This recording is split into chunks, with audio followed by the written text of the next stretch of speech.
ప్రభువును రక్షకుడైన యేసుక్రీస్తు వారి పరిశుద్ధమైన నామములో కూడా వచ్చిన మీ అందరికీ నా హృదయపూర్వకమైన వందనాలు.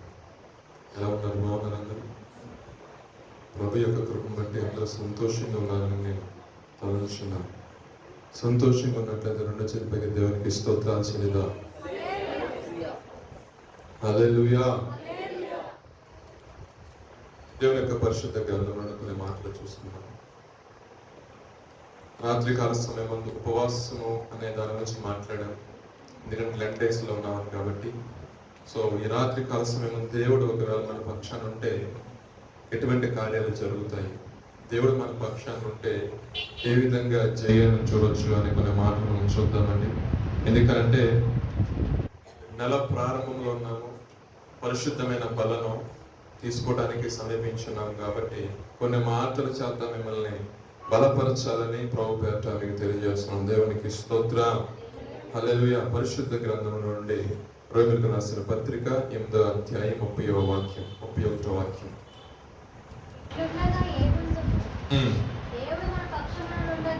దేవుడు మన పక్షమునుండగా చాలండి. దేవుడు మన పక్షమునుండగా మనకి విరోధి ఎవడు? చెప్పండి మీరందరూ. దేవుడు మన పక్షమునుండగా మనకి విరోధి ఎవరండి? దేవుడు మన పక్షం ఉండగా అపవాది కూడా ఏం చేద్దాం? దేవుడు మన పక్షం ఉండగా ఆర్థికపరమైన ఇబ్బందులు ఏం చేస్తాయి? దేవుడు మన పక్షం ఉండగా అనారోగ్య సమస్యలు మనం ఏం చేస్తాయి? దేవుడు మన పక్షం ఉండగా నిరుద్యోగం అనేది మన మీద ఏలుబడి చేయలేదు ఇప్పుడు కూడా. దేవునికి స్తోత్రం. హల్లెలూయా. అంటే మనం విశ్వసించాల్సిన విషయం ఏంటంటే దేవుడు నా పక్షాన అన్నాడు. మనం నమ్మాలన్నమాట.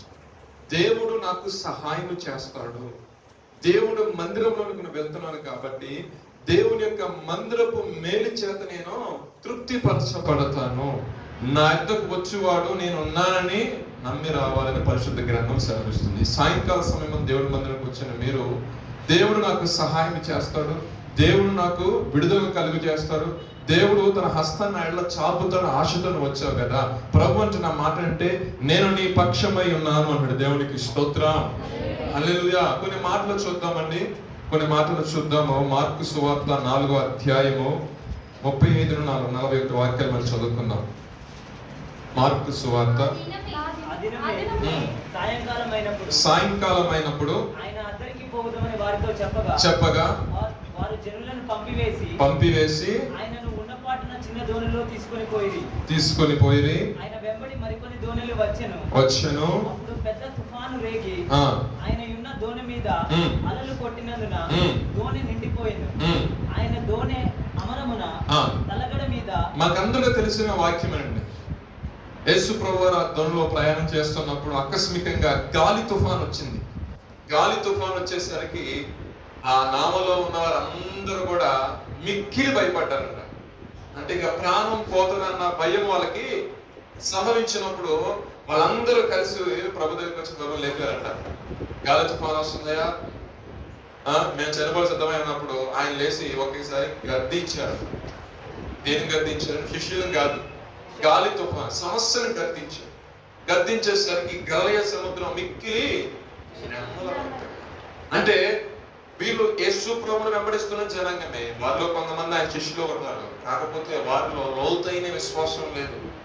ప్రభు మనతో ఉన్నాడు కదా, మనకు అపాయం ఏమి రాదన్న ఆలోచన వారికి లేదు. కాకపోతే ప్రభు ఉన్నప్పటికీ కూడా ఏంటంటే మనం మునిగిపోతామేమో అన్న ఒక భయం వాళ్ళని గమనించేసరికి గబగబా ఆయన ఏం చేశారు? ఆయన తప్పు లేపారట. అయ్యా మనం మునిగిపోతున్నాడు యేసు గారు లేచి ఆ యొక్క గలయ సముద్రాన్ని ఆయన గర్దించినప్పుడు గాలి తుఫాను కాస్త ఏమైపోయిందండి? నెమ్మలించి. క్రైస్తవుని యొక్క జీవితంలో మనం ప్రార్థన చేస్తూ ఉంటాం, ప్రభు దగ్గర అడుగుతూ ఉంటాం, కానీ ఏదో సందేహం లోపల ఇది అయిపోతుందేమో. మానవ యొక్క స్వభావం ఎలా ఉంటుందంటే ప్రార్థన చేస్తాం, నిజంగా మనం చేసిన ప్రార్థనకి జవాబు వచ్చిద్దా? కొంతమంది అయితే వాళ్ళు ఆశ్చర్యం వేస్తారు, చాలా కాన్ఫిడెంట్ చెప్తారు, నేను ప్రార్థన చేస్తానండి, ప్రభు నాకు ఖచ్చితంగా కార్యం చేస్తాడు, నాకు ఆ విశ్వాసం ఉంది. డబ్బా నిజంగా అనిపిస్తూ ఉంటుంది. ఏమన్నా పెయితే వీళ్ళకి ఏమన్నా విశ్వాసం నిజంగా అదేంటో తెలియదు, కానీ వారి పట్ల దేవుడు నిజంగా అటువంటి కార్యాలు చేస్తా ఉంటారు. మరి ఒక విశ్వాసాన్ని అలా కట్టుకునే విధానం బట్టే కావచ్చు, వాళ్ళు ఎంత కాన్ఫిడెంట్ చెప్తారు, ఇంత శ్రమ వచ్చింది, ఎంత ఇబ్బంది వచ్చింది, ఎంత ఉపద్రవం వచ్చింది, ఇంత నష్టం వాటిల్ని, అంటే ఆయన ఏం పర్లేదండి, దేవుడు నా పక్షం ఉంటాడు, దేవుడు నాకు సహాయం చేస్తాడు. అంటే చూడండి, విశ్వాసం అనేది ఏ విధంగా ఉంటుంది మన వ్యక్తిగత జీవితంలో. ప్రభు నాకు తోడుగా ఉన్నాడు, ప్రభు నా పక్షాన ఉన్నాడు నువ్వు తలంచినట్లయితే ఖచ్చితంగా నువ్వు ఏ పరిస్థితి గుండా వెళ్తున్నప్పటికీ కూడా దేవుడు నీకు సహాయం చేస్తాడు. దేవునికి స్తోత్రం. హల్లెలూయా. ఇంకొక మాట చెప్తాను, సిరియన్లు అంటే ఎప్పటికప్పుడు ఏం చేస్తున్నారంటే ఇశ్రాయేల్ మీద దండుగా వస్తున్నారంట. ఎలా వస్తున్నారండి? ఇశ్రాయేల్ దేశం మీదకి దండుగా వస్తారంట. ఎవరు? సిరియన్లు.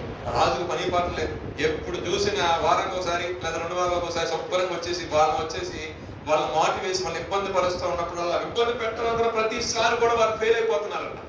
ఎవరు? సిరియా రాజుకు సంబంధించిన ఎవరైతే సైన్యం ఉందో ఆ సైన్యం మొత్తం కూడా. అయితే ఒక రోజున రాజుగారు అడిగారంట, అరే ఏంది మనం ఎన్నిసార్లు పంపించినా మనం ఓటం పాలైపోతున్నాం, ఇశ్రాయేల్ మీదకి మనం జయం పొందలేకపోతున్నాం ఏంటి అనంట. ఇశ్రాయేల్లో ఒక ప్రవక్త ఉన్నాడు, మీరు మనసులో పడుకొని ఆలోచన చేసిన ప్రతి మాట ఆయన చెవులైన పడుతుందట. ఆయన తీసుకెళ్లిపోయి ఇశ్రాయేల్ రాజు చెప్పేసరికి ఇశ్రాయేల్ రాజు మీది యుద్ధం చేయకుండా ఏ ప్లేస్ కి మీరు దిగుతున్నా ఆ ప్లేస్ తన సైన్యం నడిపించకుండా ఉంటాడు కాబట్టి వాళ్ళు ఎప్పటికప్పుడు సక్సెస్ అవుతున్నా మనం ఎప్పటికప్పుడు ఫెయిల్ అయిపోతున్నాం అన్నప్పుడు ఈ రాజు గారికి ఆలోచన వచ్చిందట. ఏమని? అయితే ఆ ప్రవక్తను పట్టుకొచ్చింది రాజు. మీకు అర్థమైందా? ఎవరైతే వెలుగు వైపు జనాన్ని నడిపిస్తున్నారో, ఎవరి వైపు ఆధ్యాత్మిక వైపు నడిపిస్తున్నారో దుష్టుడు అనుకున్నట్ట అయితే వాళ్ళు తీసేతో పని అయిపోతుందిగా. ఎవరైతే వారికి సహాయం చేసిన వ్యక్తిని మీరు బంధించి తీసుకుని వచ్చేయండి అంత సంబంధం అనుకున్నారు వాళ్ళు. రాజు 2వ గ్రంథంలో మాట. ఎవరండి? ఆ ప్రవక్త ఎలీషా. సరే, ఈ దండు మొత్తం బయలుదేరింది ఎవరు? సిరియన్లు. ఇప్పుడు ఎవరి కోసం? ఇశ్రాయేల్ మీద కాదు, ఎవరైతే ఇశ్రాయేల్ వారి పక్షాలను పాస్టర్ గారు ప్రార్థన చేస్తున్నారో ప్రవక్త ఉన్నారో ఆయన పట్టుకొచ్చేసింది ముందుగా. వాళ్ళకి రక్షణ ఇచ్చేస్తారంట, రక్షణ నడిపించేస్తారంట, దేవుడు వాక్యాన్ని ప్రకటించేస్తున్నాడు, ఆయన ఉన్నట్టు చెప్పేస్తున్నాడు, అసలు ఏం దాయమాకుండా. సో వాళ్ళంటే విడుదల చేస్తున్నారు, అసలు మన భయం లేకుండా పోతుంది వాళ్ళకి. పట్టుకొచ్చిన రూపాయలు అనేసరికి వెళ్ళారు, ఆ ప్రాంతంలోకి వెళ్ళారు, తీసుకురావడానికి సిద్ధపడ్డారు. ఎలా వచ్చారంటే రాత్రి మొత్తం కూడా ఎలీషా ప్రార్థన చేసుకున్న ప్రాంతం మొత్తం కూడా ఏం చేశారంటే ముట్టడిపోయేసరికి భయంకరంగా లేదు. ఆల్మోస్ట్ అది మొత్తం నలుదిశలు ఏం చేశారు? మట్టి వేస్తారు. అయితే ప్రతి దైవజనుడి దగ్గర అయితే వచ్చాడు బయటకు వచ్చిన తర్వాత చూసేసరికి ఒకేసారి ఆ సైన్యాన్ని, ఆ జనాంగాన్ని చూసి ఇంకేముంది పాస్టర్ గారు ఇక మేము పట్టుకెళ్ళిపోవడానికి వచ్చేసారు అనేసరికి ప్రభువా వీడిని కళ్ళు తెరవన్నాడు. దేవునికి స్తోత్రం. దేవుడు మన పక్షం ఉన్నాడా? మన పక్షం ఉన్న సైన్యము వారి సైన్యం కంటే గొప్పదన్నప్పుడు వీరికి అర్థం కాకపోయేసరికి పిలిచి ప్రార్థన చేసేవాడు. తెలుసుకున్నప్పుడు అగ్ని రథాలు పెట్టాడు. దేవునికి స్తోత్రం. హల్లెలూయా. చూడండి, ఒక వ్యక్తిని కాపాడటానికి, ఒక వ్యక్తిని ఏర్పరచుకున్న వ్యక్తిని కాపాడటానికి దేవుడు తన అగ్ని రథాలని కాపుదల పెట్టాడు. ఎందుకంటే ఆయన ఎటువంటి నష్టం అటట్లు ఎవరికి నష్టం చేయాలని అనుకుంటున్నా. అయితే ఈ సైన్యం వచ్చింది కదా, ఈ సైన్యానికి ప్రార్థన చేశాడు మోకరించి. వీళ్ళ ఒక కళ్ళు మురుగుంటున్నప్పుడు వాళ్ళ కళ్ళు దేవుడు వాళ్ళకి అంగత్వం కలిగిందంట. మరలా ఈ పాస్టర్ గారి దగ్గర తీసుకెళ్ళి అక్కడికి ఇశ్రాయేల్ రాజు తీసుకెళ్ళిన విశ్వరాజు అంటాడంట, నేను కొట్టేయమంటావా, చంపేయమంటావా, ఎందుకు అసమాన మాటికి వస్తున్నప్పుడు దైవజనుడు ఎంతైనా సమాధానం కలిగేసి దైవజనుడు కానీ మన సంపద భూమి పంపించాడు. దేవునికి స్తోత్రం. హల్లెలూయా. అదే లాస్ట్ అది మొదలుకొని సిరియా వాళ్ళు ఇశ్రాయేల్ దేశం మీదకి దానికి అంటే శత్రువునైనా సరే ప్రేమించే విధానం క్రైస్తవ్యం ఉంది. దేవునికి స్తోత్రం. మనం ఆరాధిస్తున్న దేవునికి గొప్పతనం ఏంటంటే శత్రువును సైతం కూడా పిలిచి భోజనం పెట్టే తత్వం ఉంది. చూడండి, ఎందుకు వచ్చారు పాస్టర్ దగ్గరికి? పాస్టర్ గారిని ఎత్తుకు పోయి పాస్టర్ గారిని చంపేస్తాను ప్రిజ్ఞానంలో వచ్చారు, కానీ ఈ పాస్టర్ గారు తీసుకెళ్ళారు, భోజనం మీరు పంపిణీ రాస్తాయని. దేవుడు ఆశ్చర్యమైన కార్యం జరిగించేవాడు, అద్భుతాలు జరిగించేవాడు. చెప్తున్న మాట దైవజనుడు మాట అంటే వారి సైన్యము కంటే కూడా మన పక్షాన ఉన్న సైన్యము చాలా గొప్పది. అందుకే పరిశుద్ధ గ్రంథంలో ఒక శ్రేష్టమైన మాట రాయబడింది. చూడండి, అపోస్తలుల కార్యం 18వ అధ్యాయం 9-10 వాక్యాలు చూసినట్లయితే ఇదే విధానము అపోస్తలుడైన పౌలు యొక్క జీవితంలో జరిగింది. అపోస్తలుల కార్యాల్లో ఉంటుంది 9:8-9. రాత్రి వేళ దర్శనమందు ప్రభు నీవు భయపడక మాట్లాడుము, మౌనంగా ఉండకము, నేను నీకు తోడై ఉన్నాను, నీకు హాని చేయుటకు నీ మీదకి ఎవడును రాడు. ఎందుకని ఈ మాట ఆయనకి తెలియజేయాల్సి వచ్చిందంటే ఆయన వాక్య ప్రకటన చేస్తున్నప్పుడు వ్యతిరేకంగా ఉన్నారు ఎవరు కాదండి, యోధా సమాజపు వారే. యోధా సమాజకు మత పెద్దలే ఏమైపోయారంటే, నువ్వు వాక్యాన్ని ఈ విధంగా ప్రకటించేస్తున్నావు, క్రీస్తు గురించి మరి ఎంత వివరంగా చెప్తున్నావు అని చెప్పేసి ఆయనకి లేనిపోయిన ఒత్తిడి తీసుకురావడం జరిగినప్పుడు ఆయన ఈ ప్రాంతాన్ని వదిలేసి వెళ్ళిపోదాం అనుకున్నారు. ఎవరో అపోస్తలులు వేరే పరిచర్యకి వెళ్ళిపోయినప్పుడు దేవుడు దర్శనం ముందు మాట్లాడుతున్న మాట, నువ్వు ఏ విషయంలో భయపడిన అవసరంలా, ఈ ప్రాంతంలో నాకు గొప్ప జనాంగం ఉంది, వారందరూ కూడా సువార్త. దానికోసం ఒక వ్యక్తిని ధైర్యపరచాలంటే అది నువ్వు నేను ధైర్యపరచడం కాదని దేవుని యొక్క దర్శనమే ధైర్యపరచాలి. దేవునికి స్తోత్రం. హల్లెలూయా. చాలా మంది చెప్తూ ఉంటారు, నేను ప్రార్థన చేసుకున్నానండి, ప్రార్థన చేసుకొని ప్రభు నాతో మాట్లాడమని ప్రార్థన చేసుకున్నప్పుడు, నేను వాక్యం తీసుకున్నప్పుడు దేవుడు నాకు ఈ వాక్యం చూపించారు, ఆ వాక్యాన్ని బట్టి నేను విశ్వసించి ప్రార్థన చేసుకున్న దాన్ని బట్టి దేవుడు నా పట్ల కార్యం చేస్తారని అనేక సాక్ష్యాలు మనం ఇక్కడ విన్నాం, అనేక చోట్ల వింటున్నాం. అవునంటారు కదా? అవునా కాదండి? దేవునికి స్తోత్రం. సో మన యొక్క వ్యక్తిగత జీవితంలో కూడా ఎక్కడ నుండి మనకి ఆన్సర్ రానప్పుడు దేవుడు మన పక్షాన ఉన్నాడు, నేను దేవుడికి వ్యతిరేకంగా పాపం చేశానా, దోషం చేశానని తను సరి చేసుకుంటూ ఉపవాసం ఉండి ప్రార్థన చేస్తూ కన్నీరు విడుస్తూ ప్రార్థన చేసుకుంటూ మన వాక్యము తీసుకొని చదువుతున్నప్పుడు దేవుడు వాక్యం ద్వారా అనేక మందితో మాట్లాడిన జనాలు లేకపోలేదు. దేవుడితో ప్రకటిస్తున్న మాటలు కూడా వాక్యానుసారం ఆ వాక్యం మనం బలపరచం కాబట్టి మేము సాక్షులుగా. ఇక్కడ చూస్తుంటే అపోస్తలుల పౌలు యొక్క జీవితంలో కూడా అనేక రకమైన తొందరలు వస్తున్నప్పుడు దేవుడు అంటే, నేను ఈ పక్షాన ఉన్నానబ్బాయి, కాబట్టి ఈ ప్రాంతంలో వెళ్ళవసరంలా, నీకు ఎవరైతే వ్యతిరేకంగా ఉన్నారో వారి గురించి నువ్వు ఆలోచించడం అవసరం, ఎందుకంటే నేను నీ పక్షం ఉన్నాను, నేను కాపాడుతాను నీ పక్షం, అనుక్షణం నేను కాపాడుతాను నీ పక్షం. అవునంటారు కదా? అనేక మార్లు ఆయన మీదకి అనేక రకాలుగా దాడి చేసినప్పటికీ కూడా దేవుడు ఏం చేశారంటే చక్కగా పక్క తప్పిస్తున్నాం. సో మన వ్యక్తిగత జీవితంలో అపవాదైన సాతాను మరి అగ్నిగంధకాలాంటి శ్రమలు యుద్ధాలు మనకి చూస్తున్నప్పుడు దేవుడు మనకి ఇచ్చిన మాటను బట్టి ఇలా మనం చెప్తున్న మాట అంటే, నేను ఈ పక్షాన్ని అంటున్నాను కాబట్టి దేవుడు మన పక్షాన్ని మనకి ఏం చేస్తాడంటే అద్భుతకరంగా సహాయం చేస్తాడు. దేవునికి స్తోత్రం. హల్లెలూయా. మొదటి దశ రాసిన పత్రిక 2:15-16 వాక్యాలు చదువుకుందామండి. ఆ యూదులు తమ పాపములను ఎల్లప్పుడూ సంపూర్తి చేయుటకై ప్రభువైన యేసును ప్రవక్తలను చంపి మమ్మల్ని హింసించి అన్యజనుల రక్షణ పొందుటకై వారితో మేము మాట్లాడకుండా మమ్మల్ని ఆటంకపరచుచు దేవునికి ఇష్టలు కాని వారును మనుషులందరికీ విరోధులై ఉన్నారు. చూడండి, ఎవరండి వీళ్ళు? ఇందాక మనం చెప్పాను, యూదులు ఎలా తయారయ్యారంటే యేసు ప్రభువును సిలువేసిన ఈ మత పెద్దలు అందరూ కూడా ఏం చేస్తున్నారంటే యేసుక్రీస్తు నుంచి ప్రకటిస్తున్నప్పుడు అన్ని జనులకు రక్షణ సువార్త వాళ్ళకి అందకుండా ఎవరు అడ్డుపడుతున్నారండి? వీళ్ళు అడ్డుపడుతున్నారు.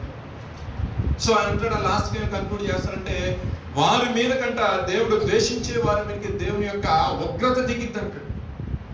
ఎవరైతే అడ్డుపడతా ఉంటారో, ఎవరైతే మధ్యలో వచ్చేసి మ్యానిపులేట్ చేసి మార్చేస్తూ ఉంటారో వాళ్ళు ఏం చేస్తారంటే దేవుని యొక్క తన యొక్క ఉగ్రత వాళ్ళ మీదకి దిద్దుతారంట.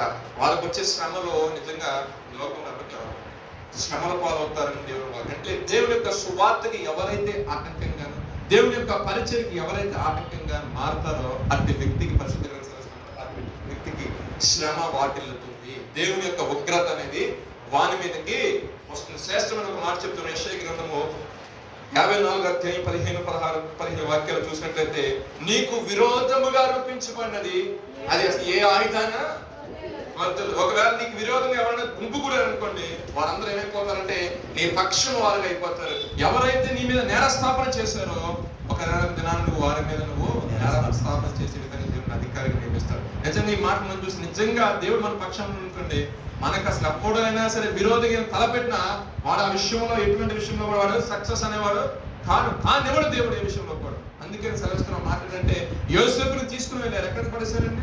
అన్నదమ్ములే ఏం చేశారు? గోధుమ తీసుకెళ్ళి పడేశారు. నీరున్న బాధలేదు ఇంకా దేవుని కృప, అవునా కదా? సో తీసుకెళ్లారు, నీళ్ళని బాధ చేశారు. తర్వాత గిట్టగాలని చెప్పేసి సరే సచ్చిందానికి వచ్చిందే జీవితం అన్నట్టు శుభ్రంగా ఏం చేశారంటే కొట్టి పడేసిన గాడి నమ్మేసుకుని డబ్బులు వస్తాయి అని చెప్పేసి కొంత డబ్బుకి వేసి ఎంతో విరోధంగా లేచారు అన్నారు. కానీ చివరికి వచ్చేసరికి దేవుడు ఏం చేశారంటే, వారికి కరువు వాటిల్లినప్పుడు ఆదరించే వాళ్ళు కానీ సహాయం చేసేవారు కానీ లేనప్పుడు దేవుడు వారికి ఇచ్చిన ధైర్యం బట్టి ఈ యోసేపు ఏ ప్రాంతంలో నివసిస్తున్నారో ఆ ప్రాంతం మీకు అందరూ తెలిసిన విషయం. తర్వాత అన్నదమ్ములకి ఈయన చేసిన సహాయం చాలా గొప్పగా ఉంది. ఇక్కడ చెప్పే మాట ఏంటంటే, నీకు ఎవరైతే విరోధంగా లేస్తున్నారో అందరూ దేవుడు ఏం చేస్తున్నారు? నీ పక్షం వారుగా అన్నలు ఏం చేసినారు? ఒకప్పుడు ఎంతో విరోధ స్వభావంతో ఉన్నారు. ఎప్పుడైతే ఒక ప్రాంతంలో ఒక అధికారిగా ఉన్నారు అన్న, తమ్ముడు తెలుసుకున్న తర్వాత ఆ ప్రాంతానికి వెళ్ళినప్పుడు వీరికి కలిగిన దాంట్లో నష్టంలో ఆయన ఏం చేశారంటే ఆ నష్టం వైపు చూడకుండా ఆయన చేసి వాళ్ళ అన్నదమ్ములు చేసిన దోషం వైపు చూడక వారిని క్షమించి అక్కడ చేర్చుకున్నాడు. కాబట్టి ఆయన ఏం చేశారంటే నేను విరోధంగా వాళ్ళకి అసలు ఏం పేరు అన్నారు, ఏమేం పేరండి, దుఃఖాంతాంతలు ఏం చేశాను, మేము ఇలా చేసాము ఇలా చేశాను, భయపడిపోయారండి. కరెక్ట్ ఉండిపోయారు. అదే మనం అప్పుడు అలా చేసాము, ఇప్పుడు చూస్తే అధికారిగా ఉన్నాడు, ఇప్పుడు ఏం చేయడానికైనా ఈయన సమర్థుడు, చెప్పుకోవడానికి మనకి దిక్కు కూడా ఎవరు లేదు అని భయపడ్డారు. కానీ యేసు పల ప్రవర్తన క్షమించాడు, అన్నలను క్షమించాడు, హక్కును చేర్చు.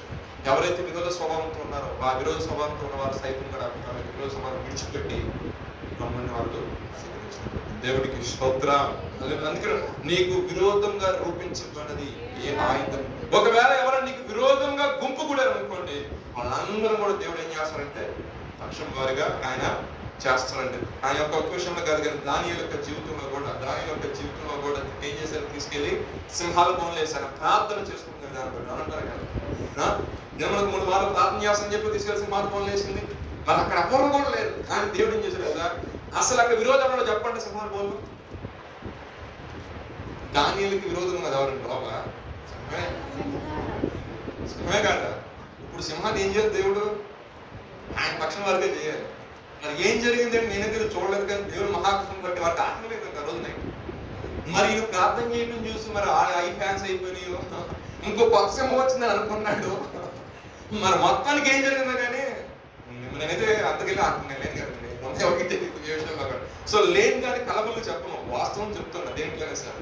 సో అక్కడ జరిగిన సిచ్యువేషన్ ఎవరో తెలియదు. కానీ నేను అనుకుంటాను వాటిని కూడా ఆశ్చర్యం వేసిందేమో. జీవం గల దేవుడు చూడండి, శత్రువులు వచ్చారన్నప్పుడు తన పనివాని కట్లు కొట్టినప్పుడు ఏ విధంగా కట్టే రథాలు కనుక్కున్నాయో అడుగులు ఏ జంతువైనా ఫస్ట్ భయపడేది నిప్పుకే అంటారు కదా, అగ్నికే కదండి.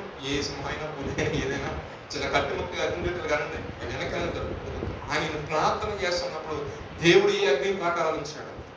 ఆయన అక్కడ దిగేటప్పుడు ఏ అగ్నిలాగా పడ్డాడు, మెలుగులా పడ్డాడు లోపల. దేవుడికి స్తోత్రం. ఆయన భక్తి, ఆయన విశ్వాసాన్ని మనం ఫలమానం వేయలేము. జరగబోయే దినాల గురించి కూడా ఎంతో జ్ఞానంతో ఆ దైవ గ్రంథం ఆయన రాయటం జరిగింది. సో దేవుని చేత బహుప్రియుడు అనిపించుకున్న వ్యక్తి ఎవరంటే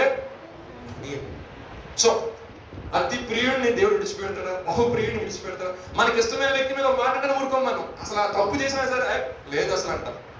ఇటువంటిది తన పరిచర్య విషయంలో కావచ్చు, తన నమ్మకం విషయంలో కావచ్చు, తను ఏర్పరచుకున్న ప్రతిష్ఠిత విషయంలో కావచ్చు, ఎలా జీవించాడంటే దేవుని కొరకు రోషంగా నిలబడిన దాన్ని బట్టి దేవాతి దేవుడే ఆ సింహాలను చేశాడు. దేవునికి స్తోత్రం. అందుకంటే నీకు విరోధముగా లేచిన గుంపు కూడా ఈ నెలలో దేవుడు ఏం చేస్తాడంటే నీ పక్షం వారిగా చేస్తాడు. దేవునికి స్తోత్రం. అలా ఎందుకు మార్చుద్దాం. హెస్కేల్ 39వ వాక్యం ఒకసారి చదువుకుందామండి. హెస్కేల్ 36:9. నేను నీ పక్షమునున్నాను, నేను మీ తట్టు తిరగగా. చాలండి చాలు, మరలా చదువుతా వాక్యం మీకు అర్థమవుతుంది. నేను మీ పక్షాన ఉన్నాను, నేను ఎప్పుడైతే మీ తట్టు నేను తిరుగుతానో మీరు దున్నబడి. అంటే అంతకుముందు జీవితం ఏ విధంగా ఉంది, వీడివారిపోయిన జీవితం, ఫలింపు లేని జీవితం, అభివృద్ధి లేని జీవితం, ఫలాలు ఇవ్వలేని జీవితం. ఒక చెట్టు ఫలించాలన్నా లేదంటే ఫలాలు ఇవ్వాలన్నా అది సారవంతమైన నేలలో ఉండాలి. దేవుడు అంటున్న మాట ఏంటంటే, ఇదిగో నేను మీ పక్షాన ఉన్నాను, నేను మీ తట్టు తిరుగుతాను. నేను మీ తట్టు తిరిగినప్పుడు మీరు ఏమవుతారంటే దున్నబడతారు. ఆ పలురక్క చెట్లు లాంటి శ్రమలే కావచ్చు, రాళ్లే కావచ్చు, వాటన్నిటి కూడా నా యజమానుడు నేను ఏర్పరచుకున్న నా కాపరి ఏం చేస్తానంటే వాటన్నిటిని ఏరివేస్తాను, దైవజనుడు తీసివేస్తాను. తీసివేసిన తర్వాత దున్నబడతారు. శ్రేష్టమైన వర్తమానం మీలోకి వస్తుంది. మీలో ఒక విత్తనం నాటపడుతుంది. మీలో విత్తనం నాటపడినప్పుడు మీరు ఏమవుతారు, దేవుడు మన పక్షాన ఉంటే మన జీవితం ఏ విధంగా మార్చబడుతుందంటే ఫలభరితంగా మార్చబడుతుంది. మనం ఫలభరితంగా మార్చబడినప్పుడు మన యొక్క జీవితం అనేక మందికి ఎలా ఉంటుందండి, ఆశీర్వాదకరంగా ఉంటుంది. యోసేపుని ఏమన్నాడండి, ఫలించేది కొమ్మ అనంట, ఓటు వద్ద ఫలించేది. ఆ ఓటు ఎవరండి, యేసు ప్రభువారే. అంటారు కదా, నాతో అంటుకట్టుకున్న ప్రతి వాడు కూడా బహుగా ఫలిస్తాడు. యేసుక్రీస్తు ఎవరైతే అంటుకట్టబడతారో వాళ్ళు ఏం చేస్తారంటే వారి యొక్క జీవితాలు బహుగా ఫలిస్తారు. అంటే ఆయనతో అంటుకట్టబడటం అంటే ఆయన మన పక్షం నిలబడటం, అంటే నీ కొరకు నా కొరకు నీవు చనిపోవాల్సిన ప్లేస్ లో ఆయన ఏం చేశారంటే డైరెక్ట్ గా నీ పక్షం వెళ్ళిపోయినా ప్రాణం పెట్టేశారు. నిజానికి మనము చనిపోవడంతో పాత్రమే. నిజానికి మనం చేసిన పాపానికి ఆ శిలువ మరణం మనకు రక్తం చెందించాలి. నిజాన్ని మనం చేసిన దాన్ని బట్టి ఆ పరలోకంలో అడుగు పెట్టడానికి కూడా మనము యోగ్యులుగా అర్హులుగా మార్చింది ఎవరంటే నీవు నేను ఆరాధిస్తున్న యేసుక్రీస్తు ప్రభువు. దేవునికి స్తోత్రం. హల్లెలూయా. ఒక మాట చూద్దామండి, ఇంకొక మాట చూద్దాం. యెహోషువ గ్రంథం 10వ అధ్యాయం 42వ వాక్యం. ఆయన మన పక్షానంతా ఉండడమే కాకుండా ఆయన మన పక్షాన్ని యుద్ధం కూడా చేస్తాడు. ఇశ్రాయేలు దేవుడైన యెహోవా ఇశ్రాయేలు పక్షమును యుద్ధం చేయుచుండేది గనుక, ఇశ్రాయేలు పక్షమున యుద్ధం చేయుచుండేది గనుక, యుద్ధము చేయుచుండేది గనుక ఆ సమస్త రాజులందరినీ వారి దేశములను యెహోషువ ఒక్క దెబ్బతోనే పట్టుకొనిను. చాలండి. చూడండి, దేవుడు ఒకవేళ మన పక్షాన ఉంటే ఎదురాడి మన పోరాటం అవసరం లేదండి. మన ప్రార్థన విజ్ఞాపన చేస్తూ ఉండగానే ఎవరైతే శత్రువు లేస్తున్నాడో ఆ శత్రువుతో మన ప్రభు వెళ్ళి యుద్ధం చేస్తాడు. ఆ విషయం గమనించుకున్నాం.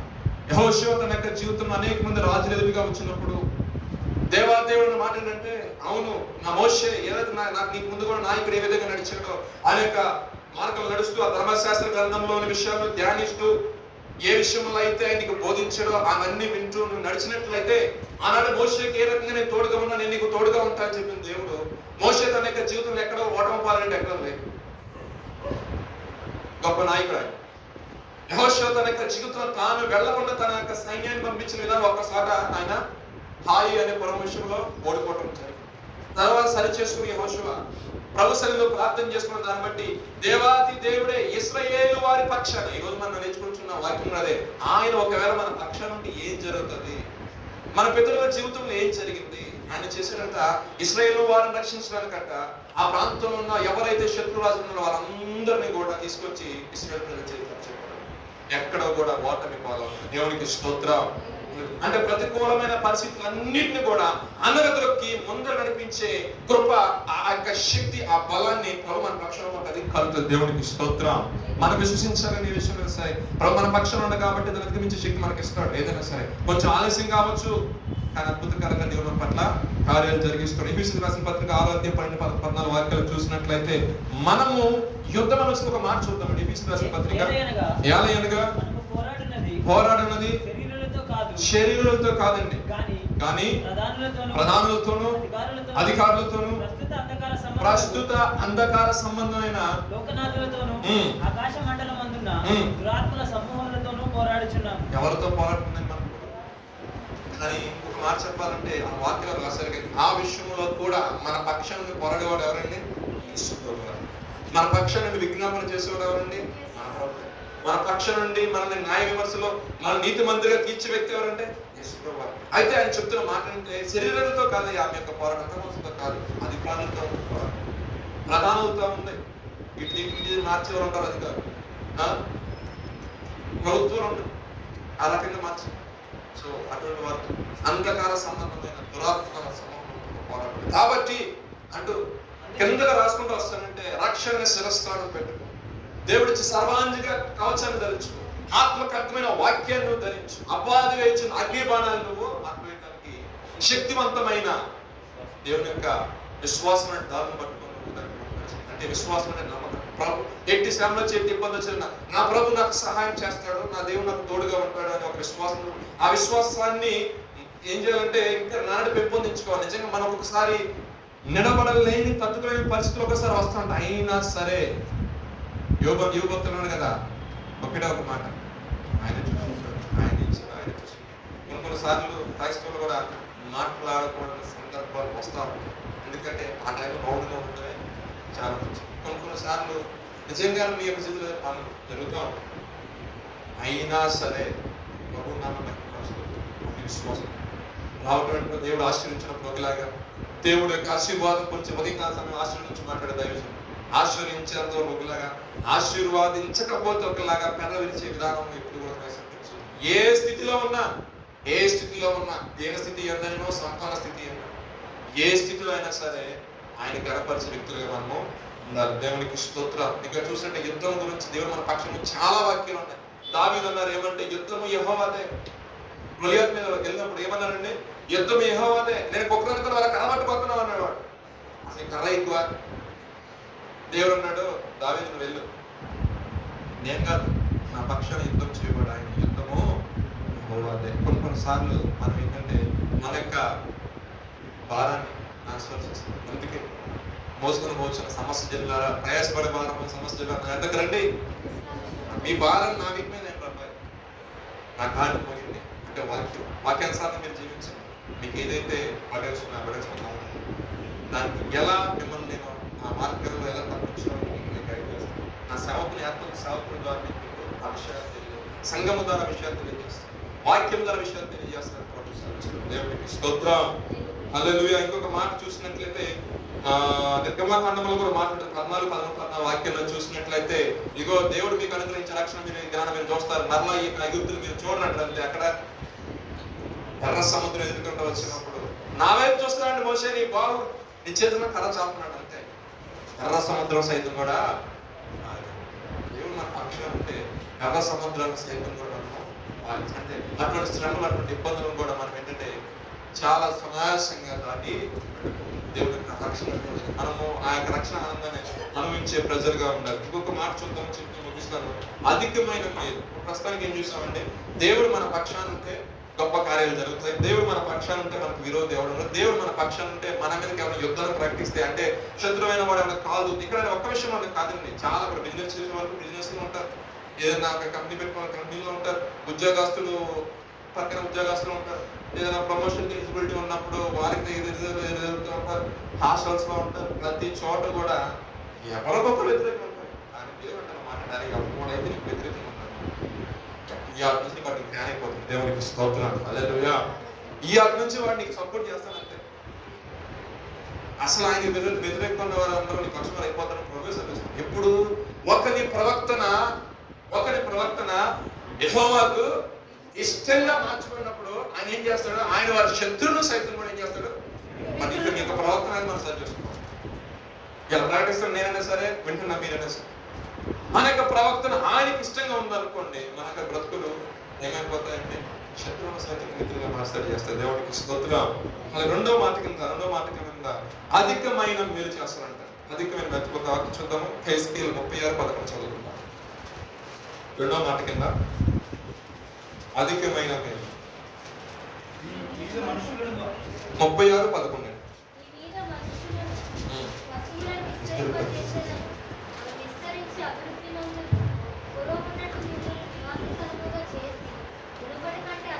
మునుపటి కంటే అధికమైన మేలు మీకు కలుగు చేసేదను. చాలండి. ఇప్పుడు దాకా మేలు పొందలేని స్థితిలో మీరు ఉన్నారేమో. ప్రపంచ మాట కంటే మునుపటి కంటే అధికమైన మేలు మీకు చేస్తాను అంటున్నాను. ఇంకా చూసిన జకర్యా 9:12 చూసినట్లయితే రెండంతల మేలు చేస్తా అంటున్నాడు దేవుడు. ఎన్నంతల మేలు అంటే రెండంతల మేలు. మొదటి పాయింట్ ఆయన మన పక్షాలు ఉంటాడంట. రెండో పాయింట్ లోకి వచ్చేసరికి ఆయన మాట్లాడంటే మీకు మునుపుడి కంటే గొప్ప మేలు చేస్తా అంటున్నాడు. జకర్యా దగ్గర రెండంతల మేలు మీకు చేస్తాను. ఎందుకంటే ఆశతో దేవుడు మందిలోకి వచ్చారు. మీరు దీవించబడాలి, మీరు ఆశీర్వించబడాలి, అనేక మందికి ఆశీర్వాదకరంగా దీవెనకరంగా మార్చబడాలి. క్రైస్తవులు అంటే ఏది లేనోళ్ళు కాదు, క్రైస్తవులు అనే విషయం ఉన్నతమైన వారు. దేవుడికి స్తోత్రం. ఆ స్థితిలో మీరు ఎదగాలి, అదే మా ఆశ, మా ఆకాంక్ష. దేవుడికి కోరుకోడు. ఈ లోకంలో ఆయన మన కొరకు దీన దరిద్రం ఎందుకు వచ్చారంటే ఏ యోగ్యత అర్హత లేని పరిణామం మనల్ని లేవనెత్తి ఉన్నతమైన స్థితిలోకి ఆయన తీసుకెళ్ళి సింహాసనం కూర్చోబెట్టాలి. కాబట్టి ఆయన తన తగ్గించుకొని తినడానికి ఈ లోకానికి ఆయన వచ్చిన ఆయన చెప్తున్న మాట అంటే ఇప్పుడు దాకా మునుపటి కంటే ఇప్పుడు దాకా ఏదో అరాకొర ఆశీర్వాదం అరాకొర మేలు పొందిన ఈ రోజు మొదలుకొని ఏంటంటే మునుపటి కంటే అధికమైన మేలు, మునుపటి కంటే గొప్ప ఆశీర్వాదం, రెండంతల ఆశీర్వాదము యొక్క జీవితంలోనికి వస్తుందని ఇశ్రాయేలీయుల విషయంలో దేవుడు చెప్తున్నాడు. ఏంటంటే ఈ యొక్క జనాంగాన్ని ఏం చేస్తానంటే ఇశ్రాయేలు వల్ల చేస్తానని చెప్పాడు. ఇంకో మాట ఏంటంటే ఆకాశ నక్షత్రం వల్ల చేస్తాను. ఇశ్రాయేలుకు జనాంగానికి అంటే భూ సంబంధమైన జనాంగానికి ఇశ్రాయేలుతో పోల్చాడు. ఆత్మ సంబంధమైన ఇశ్రాయేలు మనకి ఎలా పోల్చాడంటే ఆకాశ మండలంలో ఆ నక్షత్రాలతో చూసినట్టు భూమి ఎంత ఉంటుంది, కానీ యూనివర్స్ ఎంత పార్కొంతలు అంటారు, అదంటారు గెలాక్సీ అంటారు, అదంటారు ఎన్ని ఆకాశ నక్షత్రాలతో ఆత్మ సంబంధమైన విషయం మనం గమనించాలి. రెండు మాటలు ఆకాశ నక్షత్రం వల్లే నేను చేస్తాను అంటే రెండు రకాల ఆశీర్వాదాలు అక్కడ నుండి వెల్లడి చేస్తాం. ఒకప్పుడు మనము దేవుని బిడ్డలుగా లేము, దేవుని ప్రజగా లేము. కానీ ఇప్పుడైతే జీవం గల దేవుని మనం కలిగి ఉన్నాం కాబట్టి మనకి నడవడికలో, మనకు ప్రవక్తలు అందరికీ అంటారు కదా, అన్ని జనులు ఏ ఏ విషయాలు మిమ్మల్ని దుర్మార్గులని తప్పుగా అంటున్నారో ఆ విషయాల్లో మీ క్రియలు సరి చేసుకొని ఆ శభాషులు అన్నట్టు మీ యొక్క బ్రతుకు మీ జీవితాలు. ఎందుకంటే మీరు దేవుని ఆరాధిస్తున్నామని చెప్తున్నారే కానీ మీ యొక్క విశ్వాసాలు క్రియలో లేదు. వారు ఏ విషయాలు అయితే ఉంచుతున్నారో మీరు కూడా ఆ ఏ విషయాలు, ఏ విషయాల్లో వారు దేవుని వ్యతిరేకం చేస్తున్న విషయాల్లో మనం కూడా అదే ఫాలో అవుతున్నాం. అంటే మీ యొక్క ప్రత్యేకత, మీ యొక్క ఏర్పాటు అనేది ఒక ప్రత్యేకంగా కనపడాలి, ప్రత్యేకంగా కనపడాలి. దేవుని జ్ఞానంతో మనం నడిచినట్లయితే దేవుడు నడిపి మనకి ఇష్టం. ఒక మాట చూసినట్టు యోగు సమస్త విషయాలు ఇబ్బంది పడ్డాడు. దేవుడు ఏం చేశాడు? యోగు మొదట ఆశ్రయించిన దానికంటే 42 వాక్యాలు చూసినట్టు మొదట ఆశ్రయించిన దానికంటే అధికమైన ఆశీర్వాదము దేవుడు అతను అనుగ్రహించాడు. మూడవ మాట కింద ఈ 4 ప్రభుత్వం నూతన హృదయం మనకి ఇస్తున్నాడు. చూద్దాం. హెస్కేలు 36:26.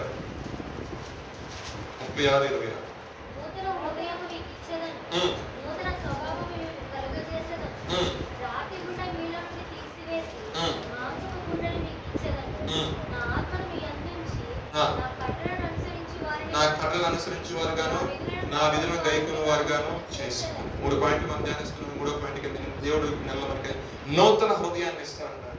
ఆ రాతి హృదయాన్ని తీసివేసి ఆ మాంసంలో పెడతాడు. అంటే కఠినమైన మనస్తత్వాన్ని తీసివేసి మృదువైన మనస్తత్వం, సాత్వికం గల మనస్తత్వం, దీన మనసు గల మనస్తత్వం, ఎదుటివారిని ప్రేమించే, ఎదుటివారి యొక్క ఏదైనా సరే వారి యొక్క మన జీవితం చేసిన క్షమించే ఒక మంచి మనసును దేవుడు మనకి అనుగ్రహిస్తానంటాడు.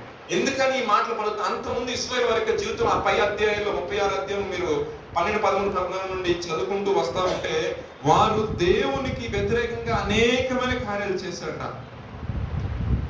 అన్ని జీవితం ఆయన యొక్క నామం అంట దూషించబడిందంట.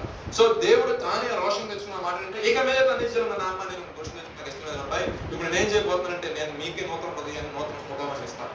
ఎవరికొన్న ఆ పలిమల స్వభావం, ప్రాచీన స్వభావాన్ని తీసివేసి మంచి హృదయాన్ని, మంచి మనస్సాక్షి, మంచి స్వభావాన్ని నేను మీకు కలిగజేస్తాను. తద్వారా ఏంటంటే మీ క్రియలు సరిచేయబడతాయి.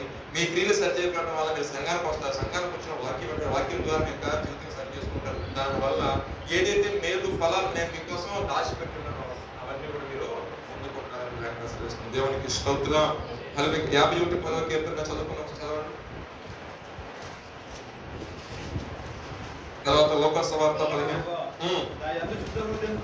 నా యందు శుద్ధ హృదయం కలుగచేయము, నా అంతరంగములో స్థిరమైన మనస్సును నూతనంగా. ప్రతి క్రైస్తవుడు అనుగ్రహం చేసుకోవాల్సిన ప్రార్థన అండి. దేవా నా యందు శుద్ధ హృదయం దయచేయము, నా అంతరంగములో స్థిరమైన మనసు నూతనంగా పుట్టించు. ఎందుకంటే కొన్ని పరిస్థితులకి ఏమైందంటే స్థిరత్వం కాస్త అస్థిరత్వంలోకి వెళ్ళిపోతాం. స్థిరులను కదలని వారిగా ఉన్నాడు. ఎలా ఉన్నారండి? స్థిరులను కదలని వారు కూడా పనమే కట్టిన పునాది వలె ఉంటారు. ఎస్ఎంఈ కట్టిన పునాది అయిపోతే చిన్న శ్రమ రావడం, చిన్న గాలి మనం మొత్తం కొడుతుంది. అదే బండగా ఉన్న ఇల్లు ఈ కట్టడానికి అదే పక్కన కట్టిన చిన్న పూలు కూర్చున్నట్టే చిన్నగా మట్టితో కట్టింది అనుకోండి, వరద వచ్చిన వారు చిన్న కొట్టుకుపోతుంది అని అంటారు కదా. సో మనకంటే స్థిరమైన మనసు నా యందు నూతనంగా పుట్టించు ప్రభు, నా యందు శుద్ధ హృదయం దయచేయండి ప్రభు. అనుదినము ప్రార్థన చేసుకున్న వ్యక్తిగా ఈ మాటను ప్రభుని అడిగినప్పుడు కదా దావీదు తెలియక చేసిన చిన్న పొరపాటును బట్టి ఆయన ఎంతగా కంగలార్చి ప్రభు సన్నిధిలో ఆయన ప్రార్థన చేస్తూ దేవా నా యందు శుద్ధ హృదయం దయచేయండి, కల్మషాన్ని తీసివేయండి, పాపాలను తీసివేయండి, నూతన పరిచయం ప్రార్థన చేస్తున్నాను. దేవుడు కృపగల దేవుడు కాబట్టి చేయవలసింది చేయక ఏ విషయంలో కూడా. ఎందుకంటే ఆయన అన్నాడు, నీ యొక్క సింహాసనాన్ని నేను స్థిరపరుస్తాను, అది శాశ్వతంగా అన్నాడు. ఇప్పుడు ఏమైపోయింది? ఒక పొరపాటు వల్ల అది కొట్టివేయబడదు. కానీ ఆయన మాటిచ్చి తప్పే దేవుడు కాబట్టి, తప్పే దేవుడు కాదు కాబట్టి, ఆయన చేసిన దాని విషయంలో సహాయం చేయాలి కాబట్టి కొద్దిపాటి శిక్షణ చేసి పక్క తప్పించేసింది దేవుడికి ఇష్టం. ఎందుకంటే తన తగ్గించుకొని మరలా ఇంకొక తప్పు చేసినట్టు ఎక్కడ రాయబడి ఇక్కడ మిస్టేక్ చేసింది. మనల్ని క్షమించుకోవాలి కానీ 1000 10,000 తప్పుడే అందరిని అంటాడు. సో మనం ఏంటంటే మా ఊర్లో మంచి మనిషి మాట నెక్స్ట్ మీరు క్లోజ్ చేయండి. అది దేవుడు మన మంచి మనిషి కాబట్టి మన మంచి మనిషి అనుకున్నాడు ఒక మాట చెప్పి ఉన్నాడు. దేవుడికి స్తోత్రం, హల్లెలూయా. సో మనం ఏంటంటే మనము శుద్ధ హృదయంతో, నూతన హృదయం జీవిస్తాం, శుద్ధ హృదయంతో మంచి మనసాక్షి ప్రభు మనకు కాకపోతే ఇంకా ఎవరికి సహాయం చేస్తాడు ప్రభు. అన్ని విషయాల్లో మనకి చేదుడు వాదన ఉన్న దేవుడు ఈ విషయంలో కూడా సహాయం చేస్తారని ఒక నమ్మక విశ్వాసం ముందుకు మనం కొనసాగాలి. ఎప్పుడు ఈ నమ్మక విశ్వాసం వస్తుందంటే నువ్వు శ్రమల గుండా వెళ్తున్నప్పుడు నీ విశ్వాసము, అప్పుడు నీకు అసలు విశ్వాసం ఉందా లేదా. బంగారు క్వాలిటీ ఎప్పుడు బయటపడుద్ది? అగ్నిలో వేసినప్పుడే అది ఒరిజినల్ డూప్లికేట్ అని తెలిసింది. అలాగే మన విశ్వాసం కూడా ఒక్కొక్కసారి శ్రమలు ఎక్కువగా వస్తూ ఉంటాయి. ఆ టైంలో మనకి ఎంత వెయిట్ లెవెల్లో ఉన్నామో మనకు అప్పుడు శ్రమ వచ్చి మనం కుంగిపోయినట్టు మనం చేతగా అవుతాం. కాబట్టి శోధింపడి వారికి మార్గం చూపించి తప్పించే దేవుడు కాబట్టి సహాయం చేయ దేవుడు మన పక్షాన కాబట్టి మన అన్ని విషయాల్లో విజ్ఞానం తెలియజేసినప్పుడు మనకి సహాయం చేస్తాం. అందుకు చిన్న మాట చెప్పి నేను ముగిస్తాను. లోకాసు వార్త 15 వాక్యం చదివినట్లయితే, నా తండ్రి యొద్దకు వెళ్ళి నేను పరలోకమునకు విరోధముగాను నేను నీ ఎదుట పాపము చేసి తిని. అంటే ఇక్కడ చూడండి, వీనికి ఏమో హృదయం వచ్చింది. ఇప్పుడు ఏ స్వభావం వచ్చింది? నూతన హృదయం, నూతన స్వభావం వచ్చేసింది. అయ్యగారికి ఎప్పుడు వచ్చింది? మొత్తం పోయింది, ఏమీ లేదు. పందిని పొట్టు వరకు వెళ్ళిపోయిన పరిస్థితి. ఒక్కసారి ఆలోచించుకున్నాను. అబ్బాయి గారు ఆలోచించుకునేసరికి అప్పుడు ఏంటంటే, నా తండ్రి ఇంట అనేక మందికి భోజనం దొరుకుతుంది, కనీసం పనివారం అక్కడ ఉన్నా చాలు, ఇది కూడా కాలం పడిపోతాం వెళ్ళిపోయాడు. కానీ ఒకటి గుర్తు పెట్టుకుంది, ఏ రకంగా వచ్చిన కుమారుడు కుమారుడే. దేవుడికి స్తోత్ర, హల్లెలూయా. దేవుడు పిలిచిన పిలుపు కుమారులుగా కుమార్తెగా స్వీకరించిన పనివారిగానే అయోగ్యులుగా దేవుడు ఎప్పుడు కూడా అలా మిస్టేక్ జరిగి నువ్వు తప్పు తెలుసుకొని ప్రభు పాదాలు వచ్చిన ప్రభు నివేశాలను వచ్చినప్పుడు నా దేవుడు త్రోసివేసేవాడు కాడు. అనేక మందిని పాడు చేసిన పాపిష్టాల విషయంలో కూడా కేవలం దేవుడు పెట్టి వచ్చారని చెప్పేసి దాచిపెట్టినందుకు రక్షణ ఇచ్చేసి దేవుడికి వంశంలో పెట్టేసి గొప్ప దేవుడు అహాబని వేసి. అవునా కదా? ఇంత గొప్ప దేవుడు మనం ఆరాధిస్తాం. చేసిన పొరపాటు మనం సరి చేసుకుంటున్నప్పుడు అదే నూతన హృదయం, నూతన స్వభావం. దేవుడు ఆ పశ్చాత్తాప హృదయాన్ని దేవుడికి అనుగ్రహించినప్పుడు నువ్వు దాన్ని నాటు వేసి వెళ్ళిపోయే వ్యక్తిగా కాకుండా మోకరించి ప్రార్థన చేసి తగ్గించుకున్నప్పుడు దేవుని కొరకు డోర్స్ ఓపెన్ చేస్తాను. పరిశుద్ధంగా సలహిస్తుంది, నేను నీ ఎదుట ద్వారాన్ని తెరవగా దాన్ని తెరవాడు ఎవడసరాడు అమ్మడే కనిపిస్తుంది. నా దేవుడు ఒకసారి డోర్ ఓపెన్ చేసిందా దాన్ని క్లోజ్ చేసేవాడు. ఆయనకైనా వచ్చి నువ్వు చేసిన అధికారం బట్టి ఏమన్నా అప్పుడు కూడా మనసు రాదు. ఏ తండ్రి కూడా తన కుమారుడు నశించుకోవాలి, చచ్చిపోవాలి, ఏ కొడుకు ఏ తండ్రి అనుకోడు. వాడు దీవించబడాలి, వాడు మారాలి, వాడి అభివృద్ధిలోకి రావాలనుకో. దేవుడు కూడా ఆ రకంగా దేవుడు కూడా ఆ రకంగా ఉంటాడు. కాబట్టి తప్పుపోయి తప్పు దేశం వస్తున్న కుమారుడు అక్కడ కనపడేసరికి తండ్రి పరిగెత్తాడు దూరం తగ్గడం కోసం. ఏంటంటే ఈయన ఏం తిన్నాడు, ఏంటి కొంప కొరకు ఈ స్థితి అలా మధ్యలో పడిపోతాడు అని చెప్పేసి ఆ యొక్క వెళ్ళే మార్గం తగ్గడానికి అది ఎత్తుకొని రావడానికి ముందర తండ్రి సంతోషం తెలిపాడు. అసలు నువ్వు రావడానికి ఇష్టపడాలి కానీ నా ప్రభు నీ కొరకు ముందుకు పరిగెత్తుకు వస్తాడు. నేను చేసుకో, ఎందుకంటే దుష్టుల చేతుల్లోకి వెళ్ళిపో. ఈ మధ్యలో వచ్చి దుష్టుని ఏమైనా కలిపిడి చేస్తానని తండ్రి ఎప్పుడు ఎలా తన కుమారుడు ఎప్పుడు తిరుగుతాడా ఎంని తీసుకొని తన ప్రేమానురాగం మరలా చూపిస్తాడు. తను ఏదో అనుకున్నాడు కానీ వెళ్ళేసరికి చాలా వరకు మారిపోయింది. రాటున కుమారుని పడ్డాడు, ముద్దు పెట్టుకున్నాడు. అప్పుడు అసలు ఏ స్థితిలో వచ్చాడు తెలియదు కానీ అసలు ప్రేమ చూడండి. అసలు నిజంగా దేవునికి స్తోత్రం కలేదు. నిజంగా అంత ప్రేమ చూడండి. ఎత్తుకొని ముద్దు పెట్టుకున్నాడు, తీసుకుని మొదలు పెట్టేసి ప్లేస్ ఏదైతే ఇవ్వాలి అంత పోగొట్టాడు. అయినా సరే మళ్ళీ దేవుడి ప్రేమ. దీనికి ఒక మాట చెప్తాను.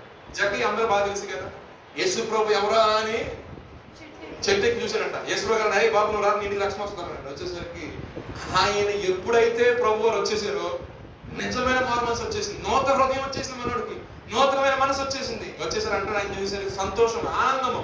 పాపకి ఆయన మీద నిలబడలేదు, క్లారిటీ వచ్చింది. నేను ఏం చేశాను, ఏం తప్పైనా క్లారిటీ వచ్చేసింది. అప్పుడు అంటాడు ఆయన, నా ఆస్తిలో సగం పెద్దకి ఇచ్చేస్తాడు. ఇంకా మన సగం ఉందిగా. ఈ సగం ఏంటి సార్, నేను ఎవరి దగ్గర అన్యాయంగా తీసుకున్నానో వాళ్ళందరికీ నాకు రెట్లు ఇచ్చేస్తాను. దేవుడికి స్తోత్రం. అంటే దానిలో ఉన్న ప్రాచీన స్వభావం, దుర్బుద్ధి, ధనాపేక్ష, దరిద్రపు స్వభావం మొత్తం కూడా ప్రభుత్వానికి ఏమైపోయింది, చీకర మొత్తం కూడా తొలగిపోయింది. గొప్పదైన రక్షణ ఆనందాన్ని తన కుటుంబం ద్వారా నిర్మించింది. నిజంగా దేవుడు కుటుంబం వచ్చిన దాన్ని బట్టి నిజంగా అనేక మందికి ఆశీర్వాదకరంగా దీవెనకరంగా నిజంగా జీవితం మార్చబడి చివరిగా ఉపయోగం మాట 4:14 వాక్యం ముగించుకుందాం.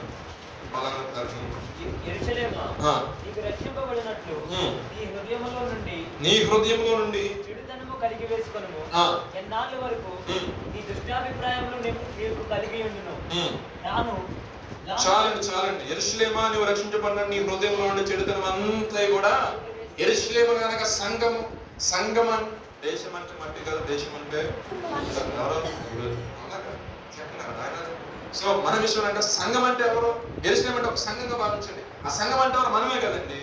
మనలో ఉన్న అంటే ఆయన ఉన్నాడు, నీవు రక్షించబడినట్టు నీ హృదయంలో ఏం తీసేసామన్నాడు దేవుడు?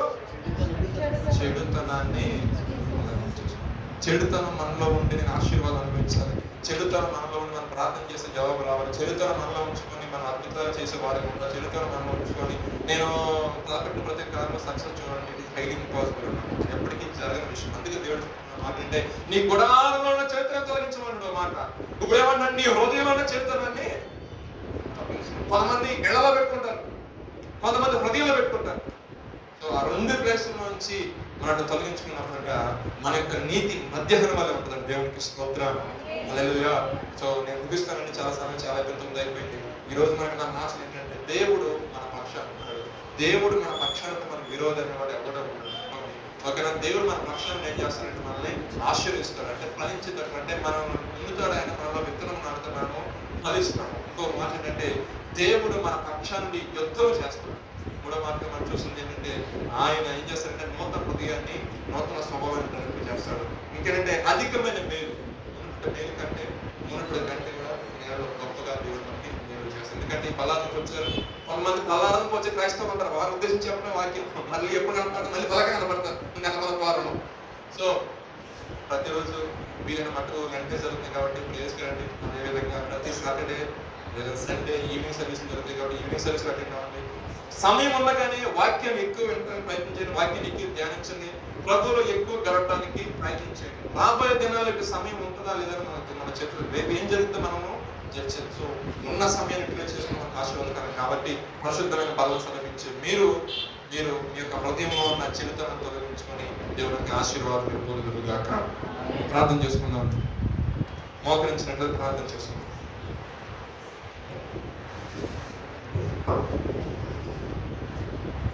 మహాపరిశుద్ధుడ, మహోన్నతుడ, కృపా సత్య సంపూర్ణ దేవుల తండ్రి, వాక్యమైన దేవమా మాతో మాట్లాడిన తండ్రి, నీ పాదాలకు స్తోత్రాలు.